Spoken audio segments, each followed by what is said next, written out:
Hi, everyone. This is Vicente Cruz, Oakland Green's event and fundraising coordinator, and welcome to our fourth annual in our virtual town hall series, the Linguistics Town Hall. We're going to talk about labels and gender and all types of great things. I am your host, and before we get started, let's see if my team, if they give me straight tea or something that would lower my filters. Let's see. Oh, yeah, very good. They know me very well. They know I do my best work when I just let it go.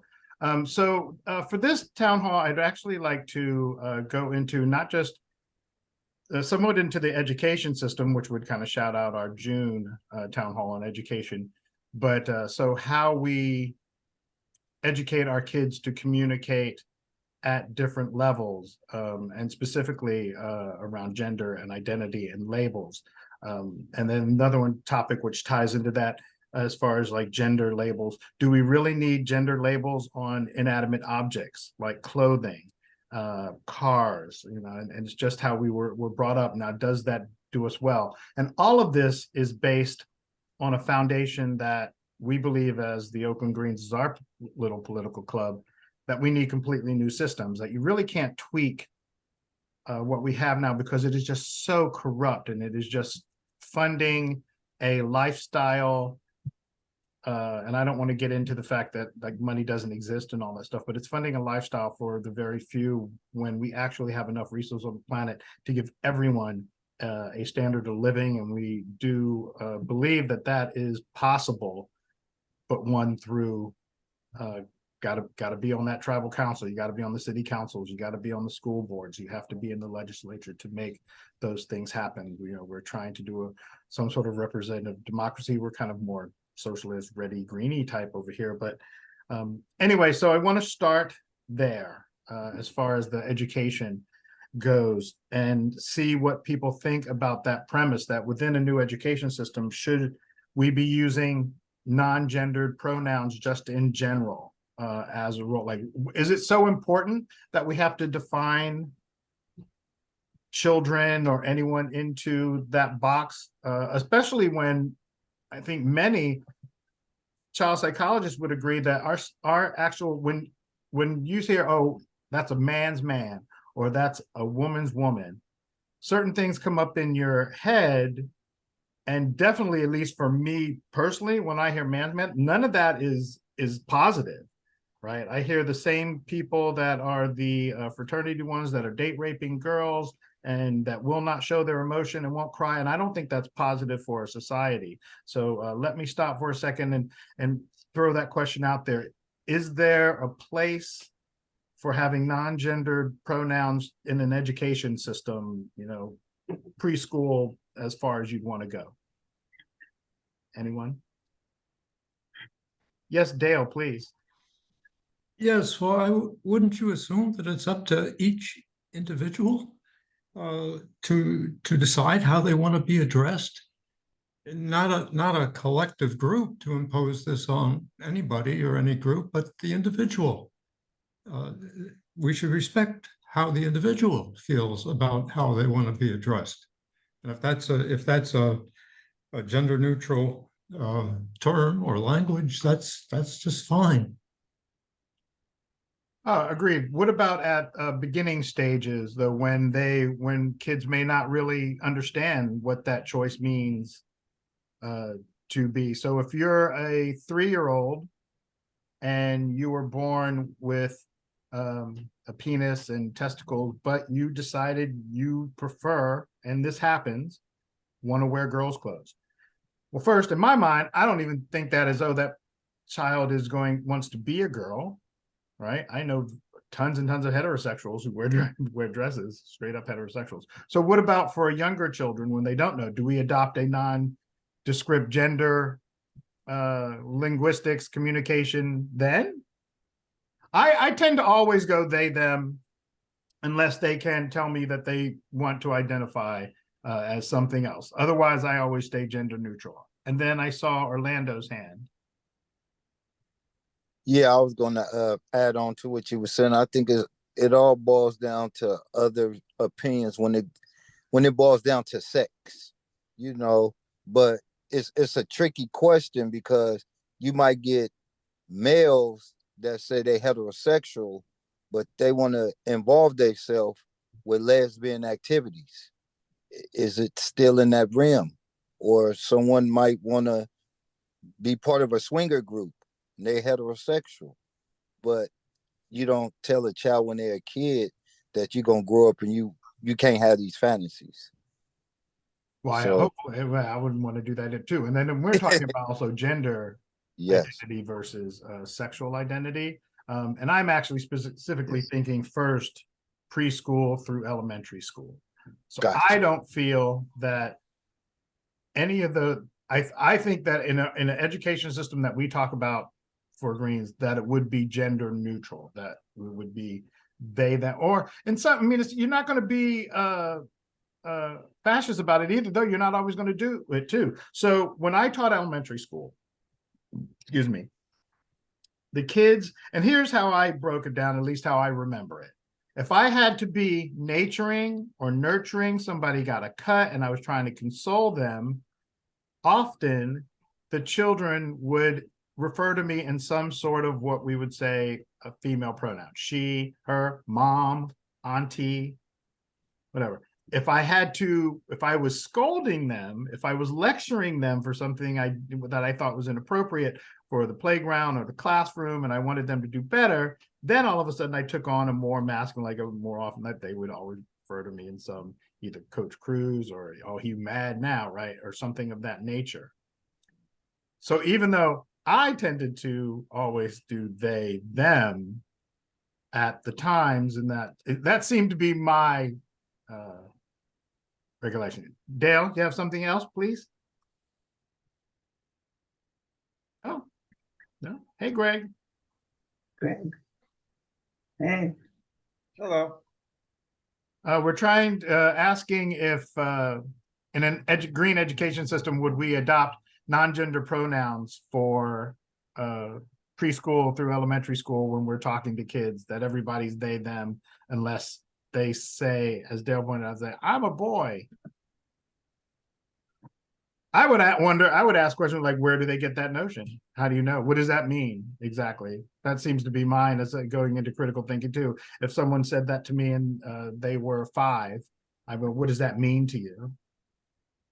Like, is it strictly, my guess would be strictly genitalia? And I'm like, well, that's not always true. That's not always true.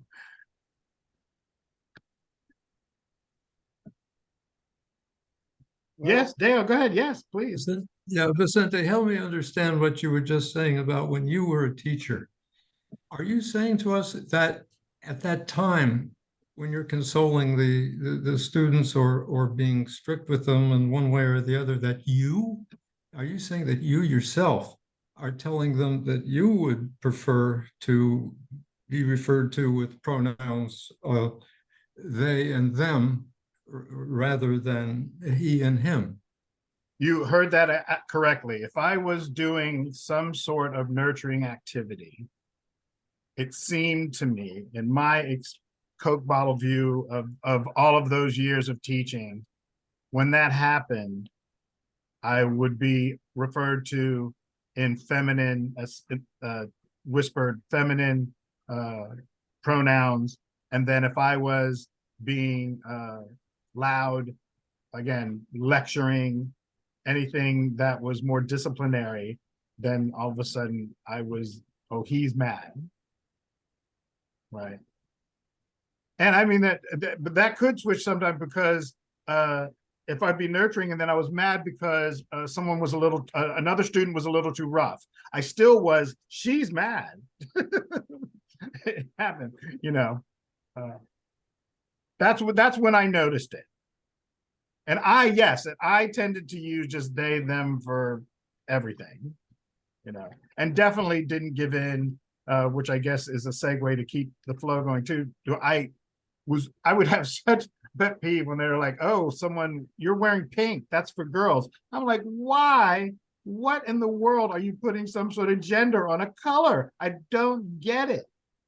I don't get, and I'm not saying that there isn't energy like red, fire, hot, right? Okay, but that's an association of an element. That's not gender association. I'm like, just, that somehow this is manly and pastels are not. I don't know. And again, I know, every time we have these, you get right down on the block. I'm from North Philly, right? I wear pastel all the time. I would not recommend making me mad. You know what I mean? It's so I don't know how that associates when people associate gender and those things too. But answering your question, yes, I used they, them with the students more often than not. Of course, I'm programmed just like everybody else. And when it was something that was, again, where someone got a cut because they fell. Yeah, go ahead, please. Go ahead, Dale. Yes, please, go ahead. Oh, okay. I was going to ask you, do you have any way of designing some kind of an empirical test to really prove that what you were doing and trying to do really did result in some kind of a more inclusive and welcoming environment in the school classroom? Can such a test be devised to really find out? I'm sure someone wiser than me. I should always caveat too that I just tend to read a lot and look for people who are way smarter and wiser than me and just put that shit into practice, right? I mean, I didn't come up with any of this. None of this is really me. I'm just copycatting and all that. But the only evidence I can give, again, personally, is like proof in the pudding, is that the 85 students that went through my programs at Parker, like not a one of them is dead. Not a one of them is strung out on drugs. No one's, they're probably not going to have any problems with being assaulted or anything like that, without defending themselves. So that's the only thing. And when I was teaching, you could hear the students on their own if someone was being mean. After my third year, second and a half, third year, I didn't really have to scold anyone because the students were actually doing it themselves, like, oh, we don't talk like here, or oh, that's really rude. And then it's not just one person speaking up. When the one student speaks up, they got like 3-4 students behind them going, yeah, that's not cool. Why are you doing that? Like, what's wrong? Is there something, I mean, not as, eloquent as I'm saying like now, but they would have these discussions on their own at the wall ball court, the jump rope, the chalk art. Someone would be having a bad day. And I mean, again, the Parker's in the hood, right? People were getting shot, people's parents were dying, and those kids would be coming to school, or those kids would be coming to school like right after that, when really they should be home with counseling, but they were with us. And at least by the time the program was running, and this is back when it was sports for kids, it wasn't even Playworks back then. These kids were being in community on their own. Same thing where I think it all ties into my kids would bring garbage to school, not because you shouldn't. The lesson is, oh, well, I pick up garbage in my own neighborhood because I just don't want to walk around the filthy neighborhood. I don't care, I don't care whether Jack or Jill went up the hill or Jill or Jack went up the hill. I care about those broken bones afterwards. And do we need to what do we need to do to fix those broken bones is more important to me than so I don't care who threw the garbage on. I don't care that I don't even, I just want to think outside the box. I know it's not working now. We're not educating, we're teaching to the test.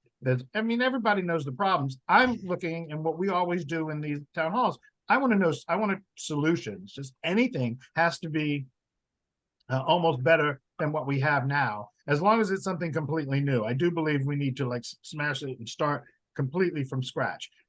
And I am wondering if this is just something that could be part of that education system. And I know there's one person that is new. One thing, the reason we do this, it comes out in our literature. That's what these discussions hash out. So different ideas that will come out of these town halls, of course, we'll publish this, but it will go into our literature, our outreach speaking and things like that. Yes, Greg, I saw your hand, please. Yeah, as far as using or the question of the pronouns in schools, I think there's a number of different factors to take in consideration. One is kind of like what geographic, what state and what geographic area do you live in? Because I would guess that in most areas of California, especially in the high school, I wouldn't know that much about elementary school, but I would say, especially in the high school, I would say that they're probably using at least some form of inclusive gender pronouns, whether they survey each student and ask how that individual student wants to be called, or whether they just use they them pronouns. But yeah, I would not know what they do in California with elementary school, so that's a good question. But then, hey, if you're in the South somewhere, if you're in Alabama or whatever, I mean, they probably forbid it, right? They probably have passed laws that say, you know, that you have to use he, him, and she, and yeah, I mean, they got so many. What, they're getting rid of ethnic studies, and they're and you can't, and you know, they're discriminating against trans students, right? I think they have to go by their birth identity or something. Anyway, so there's all these rules and laws in the South, and I would say that now, of course, I would guess probably in some of the wealthier districts, wealthier public school districts in the South, that probably a lot of the parents and probably a lot of the students are just fine with that, but you know, some are not going to be. But overall, yeah, I think that well, you somebody asked about, oh, Dale asked about kind of, you know, evidence of objective could some sort of results. test be made? Yeah, so we probably have test cases. You'll probably go and, you know, if some place in the South has been forbidding the use of any inclusive pronouns, you could see how it works out there versus how it works in some place in California. So, well, you know, it also brings up a good point to talk about too with different languages. So within the Spanish language, there's masculine and feminine everything, right? So how do you deal with that? And then in the South too, you better believe that I'm sure that there are places, heck, again, I'm from North Philly, and yes, sir, and ma'am was, you did it, right? And you said hi when you walk by someone. You wouldn't walk by someone sitting on the porch and not say hi. So that is another thing to bring in, which I think because we're still on the topic of putting that into a like critical thinking education system from preschool up through high school, I think you also add that component, right? That is exactly what we're talking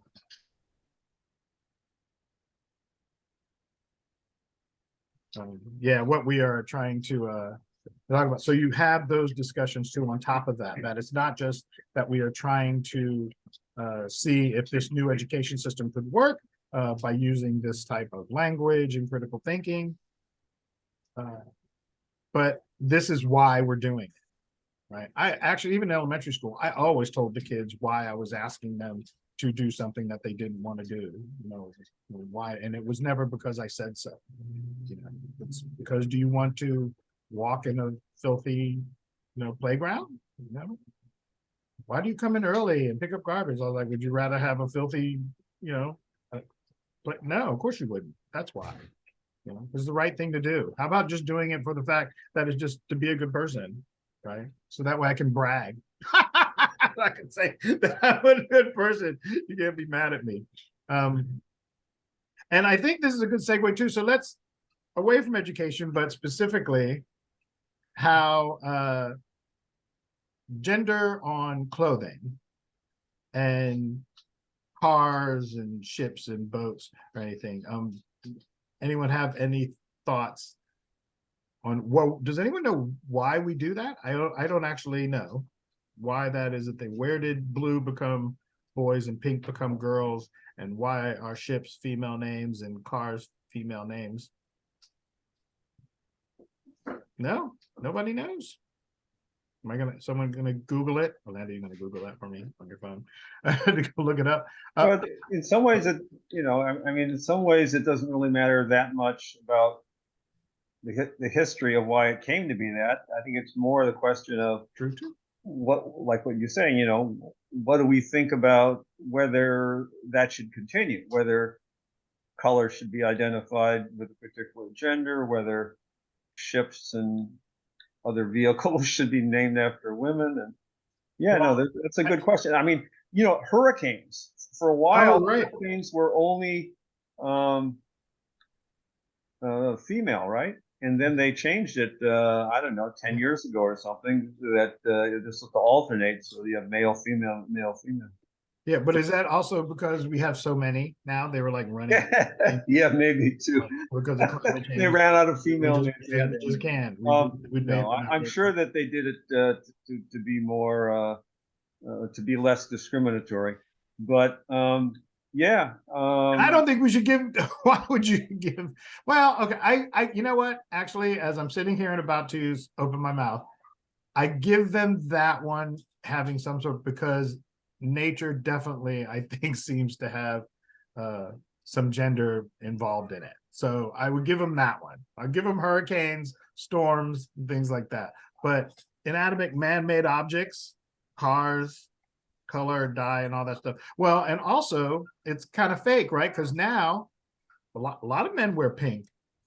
Like it's not even that, like it's borders like a cliche, like it's not even a thing really anymore. But there's also, right, if you button the buttons on one side, it's a woman's shirt, you button it the other way, it's a men's shirt. I'm like, really? You sure it's not just a shirt? Because I've worn both just regular like bowling shirts, but I had no idea. I fucking know I like the shirt. It fit me. So I wore it. I don't understand. I personally think we should stop doing that. I don't. I've never. That just seems silly to me.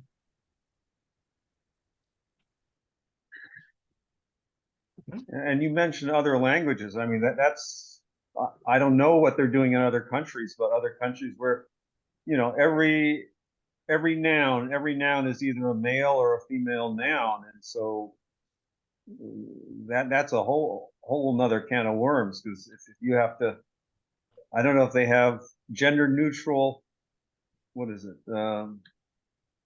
I guess it's pronouns, right, or whatever. Yeah. So anyway, that'd be fascinating to learn what they're doing in other countries to deal with the fact that all their nouns are either male or female nouns. Well, I know that there are a lot of like First Nations and even African languages that don't have, like, they don't have adjectives for ugly, fat. In fact, I watched a TED Talk for sure where there's a tribe in Africa where everything is by direction. So like my southwest knee, or I'm heading northwest or north by southwest or whatever, you know, that they don't have left or right, which I'm like, is what? Holy, look, I just got used to using metric system on a regular basis. I don't know if I could go for the nautical directions. But it's interesting, right, that there are some that don't have that. And then it kinds of go into, again, when we talk about education, right back to it, did we just get educated, taught, programmed that this is like, I'll say we're gonna some gender for that? Because obviously there's a whole bunch of people that don't have any of those. They would never describe someone by their body type. Just doesn't even come into their idea of how their linguistics, how they communicate to one another. You know, so maybe we should be, you know, thinking something about that. I always think we should think outside the box, no matter what.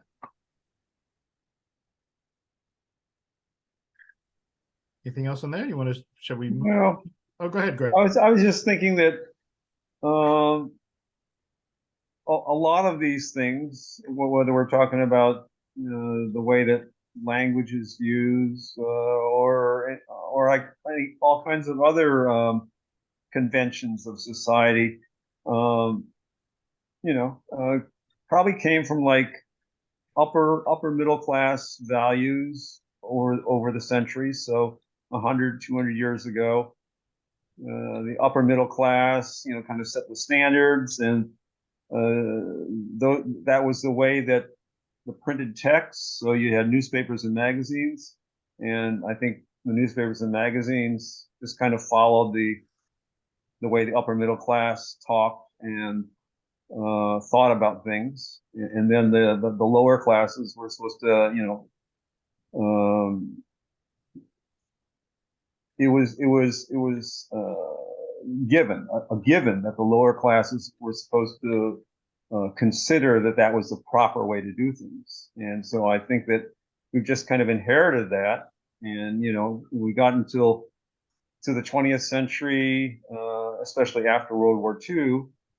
I think a lot of things started changing. Of course, that's when the civil rights movement and the women's rights movement started, certainly by the 60s and some of it in the 50s.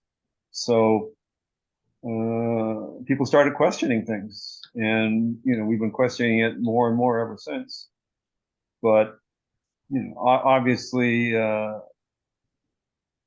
all these kind of conventions come from things that happened in the past, and when you're a little kid, you learn the conventions of the time, and most people don't question it much unless you're in a very kind of turbulent era, and so you just kind of go along, and then at some point more and more people start questioning it, and then see if there are changes made.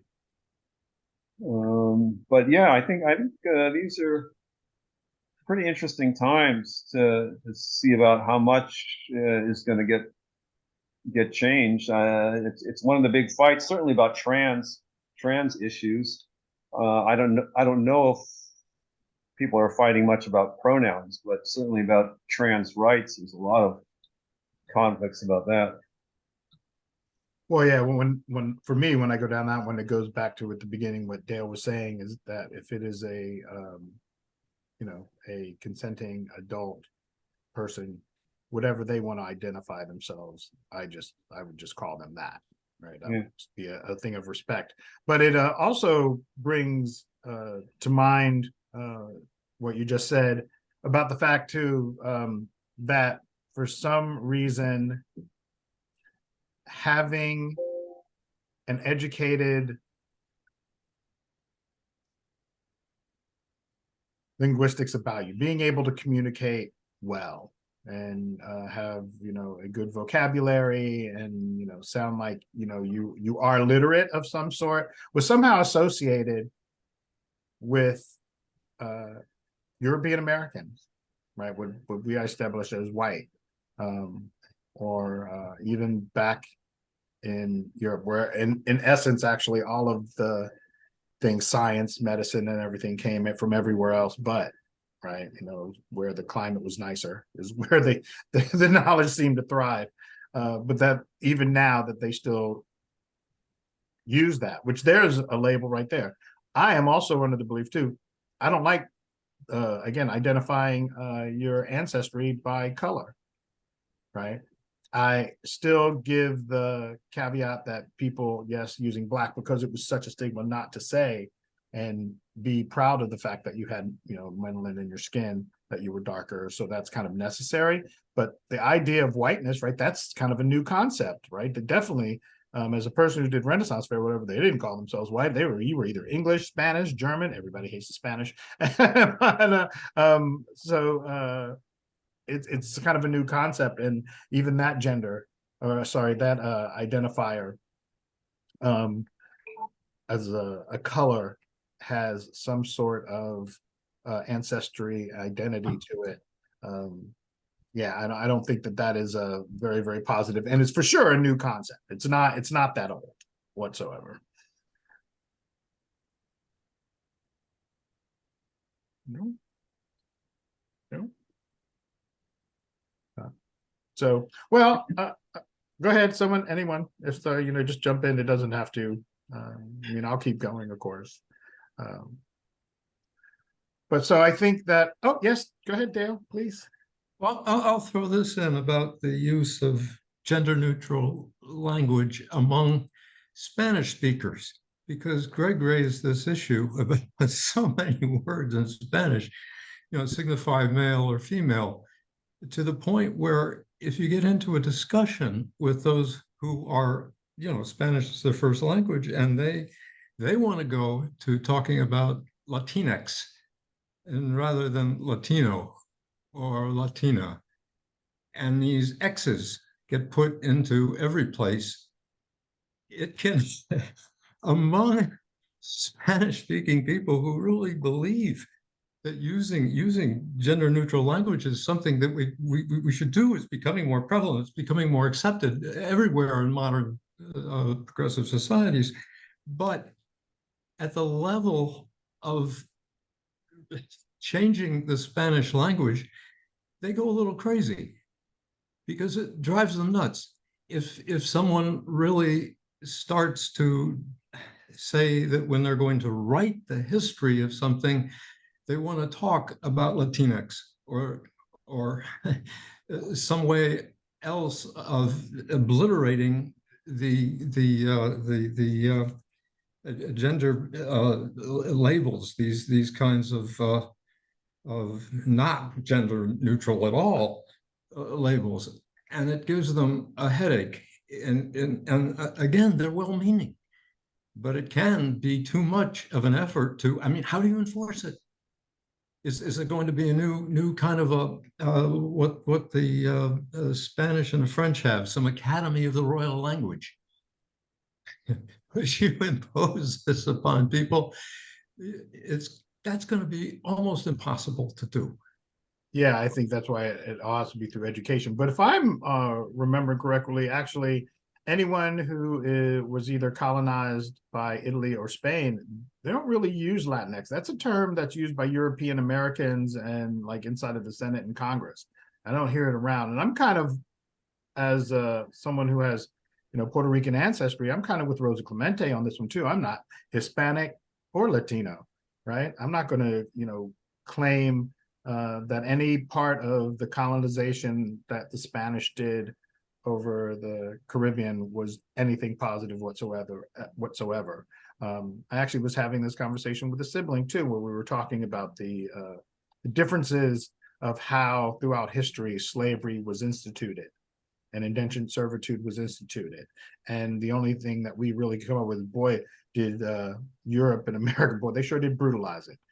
they really went to town on the whole rape, slavery, and murder. When it just didn't, other cultures didn't have it as that bad. In fact, there was always laws and rules and shit that could get you in trouble if you didn't take good care of your property, as it were. So I think again, and I hear this is from other activists that they don't really use Latinx. I mean, I sure as hell don't hear people using it on the corners drinking beer in the barbershop, whatever. If anything else, it's like I'm Guatemalan, I'm Mexican, I'm Honduran, right? It's really about their nationalities, which there's another one linguistically. I don't think we necessarily should be identifying with nationality as opposed to our ancestry and heritage, right? So I'm actually Taino and African. That's those are my peoples in the back. Yes, Craig? Well, it really depends on what specific group of people you're interacting with. Because if you have some people that have recently come to the United States from, say, Guatemala, or and they probably still have a lot of identification and relatives and connections from Guatemala, I think it's not unreasonable that they may want to still identify themselves as Guatemalan. So I think it really depends on who you're talking with and what they feel comfortable with, what they prefer to be referred to as when they're talking about, if need be, any kind of identification. And then on the other hand, like you were talking about the X, the Latinx, I think a lot of nonprofits use Latinx. And so if if you're in that world, then I guess just because everybody else is using it as the norm, then you're probably going to end up using it. But if you're in uh, if you're in the Latino area of East Oakland and talking to people in the neighborhoods, you know, they're probably not using it. So, you know, you just want to connect with the people there, then you should probably use the language that they prefer using. So it just depends, I think, where you are, and there's no one size fits all. That'd be my take. Right. And I think it does, I will reiterate it again for the recording too, that the foundation, consenting adult, whatever you want to be called, I am totally comfortable with identifying anybody by that too. But I also just think that when you talked about the nonprofits, yeah, they're using Latinx because they know that that's what those rich white donors that fund their coffers are using, right?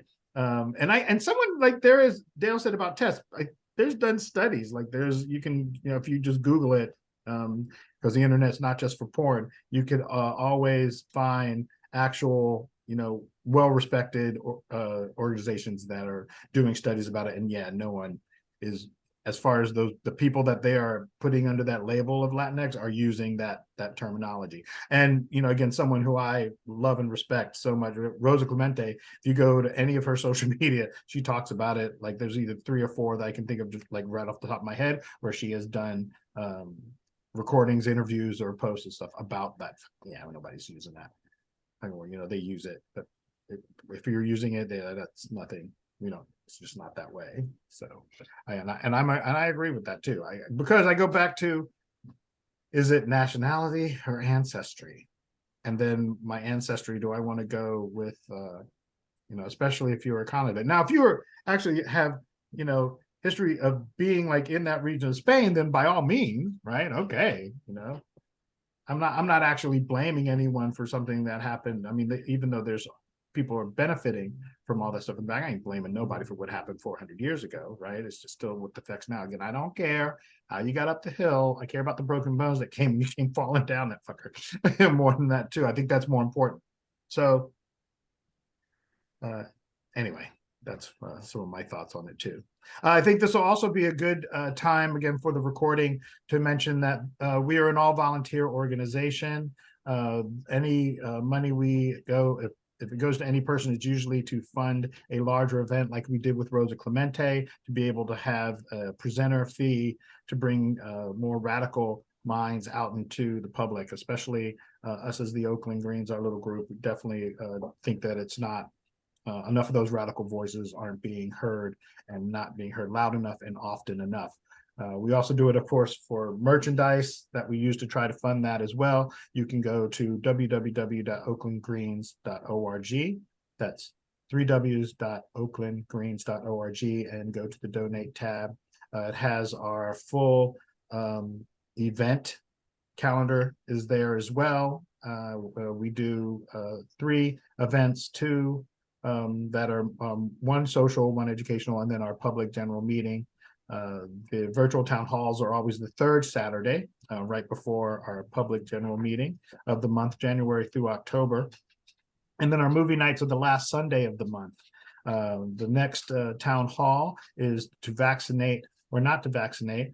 And then this month's movie is Hysteria, which is about the invention of the vibrator and also the medical condition of the early 1900s that they say women were afflicted with. So we encourage everyone to come in that. That one's even though these are really low key and casual conversations, we're just trying to find ideas out of the box. Even the movie nights are much more of a social event. We have virtual dinner from 6 to 6:30. Movie starts promptly at 6:30. And then I can also say, as the coordinator, we're definitely trying to do a hybrid version back in 2024. Anyway, and we can continue.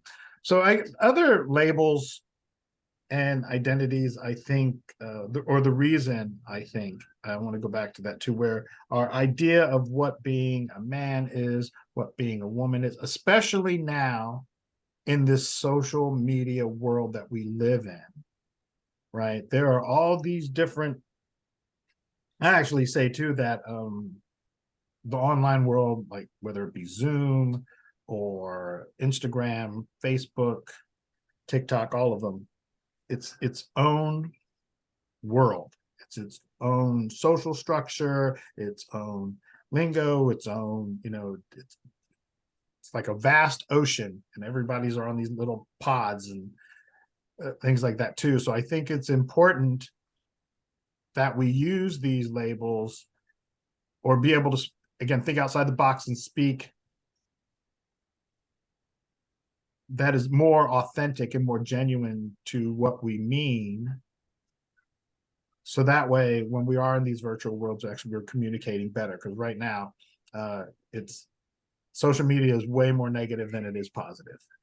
It's not helping us. Internet has tons and tons of information, but social media is damaging us to the core. If nothing else, it's making us very apathetic. If we weren't already enough, right? If we were not already not giving a shit enough, where we're so hung up in the rat race and we're so struggling and so stressed, we're just looking for something to make us feel good. It's almost like we're addicts. Addicts, indeed. So, anything else? There's no time limit. I think we covered. Everybody feel happy? Yes.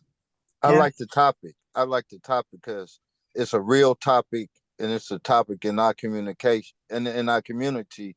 We don't have that type of discussion.